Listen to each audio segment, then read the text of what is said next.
to my new colleague. And before I introduce Rebecca formally to you, I just wanted to make a couple of remarks about why this time is so important, and particularly around the Australia-Vietnam relationship. I've got a bit of background music.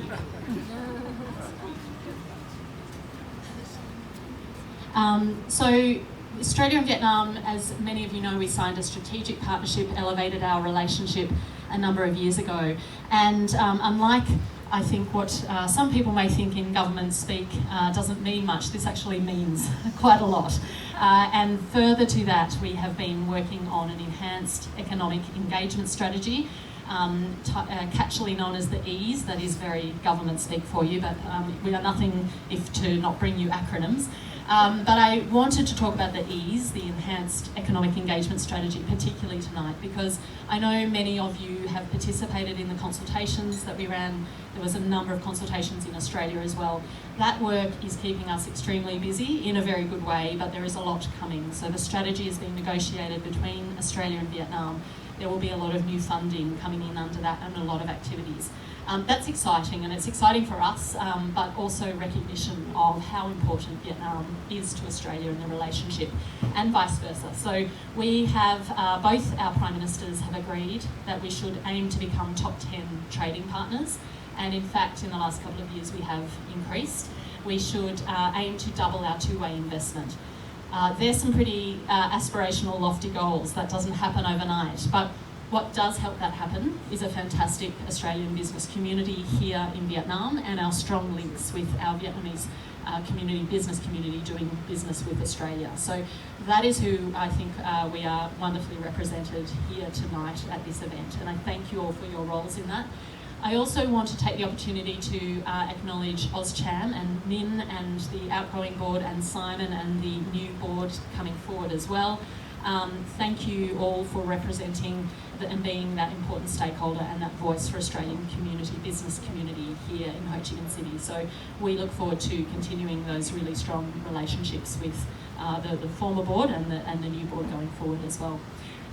That's probably enough from me. I will just say a few words to introduce Rebecca Ball and hand over. But Rebecca is here as Australia's Trade and Investment Commissioner. She comes from Western Australia, most recently working there as an Executive Director in Investment and Trade WA, held a number of senior positions in Western Australia, has worked as a Trade Commissioner in Jakarta and in New Delhi, so brings actually a wealth of experience to this role. And it's my opportunity also just to say on a personal note, Rebecca's been here since February. I am thrilled to have a colleague bringing so much energy, passion, commitment to this town.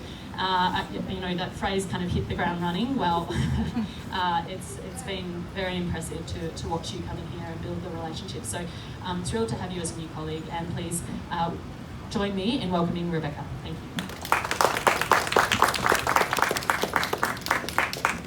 Well, who would have thought we could pull such a crowd on a Monday night? On a night like tonight. Thank you so much, Julianne, for your warm welcome and bringing on the warm weather.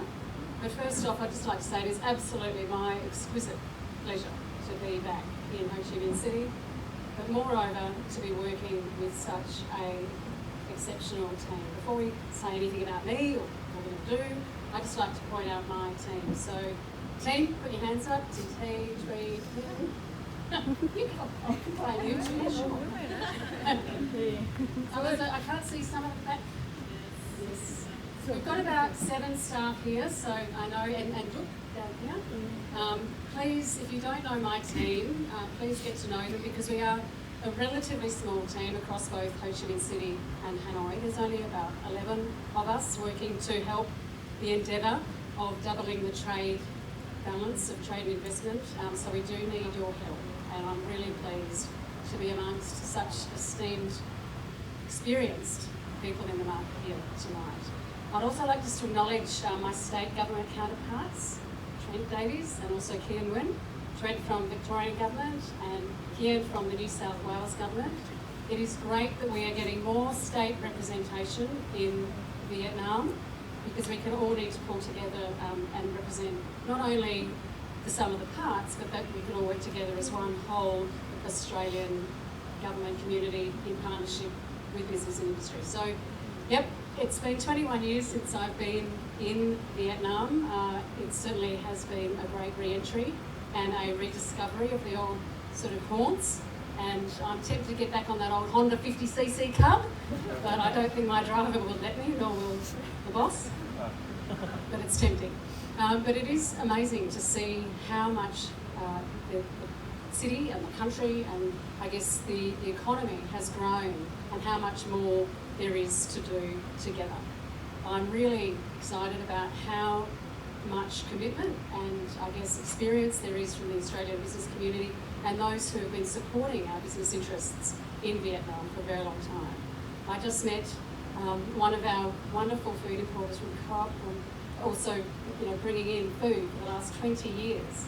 And that's just great commitment. And I know so many of you in the room have been in and around Vietnam with your own business interests for more than a decade or so. So I just see such wealth and such opportunity to work together. I'd also just like to acknowledge the AusChan board, who I'm just getting to know, and look forward to working with you on so many of our priorities.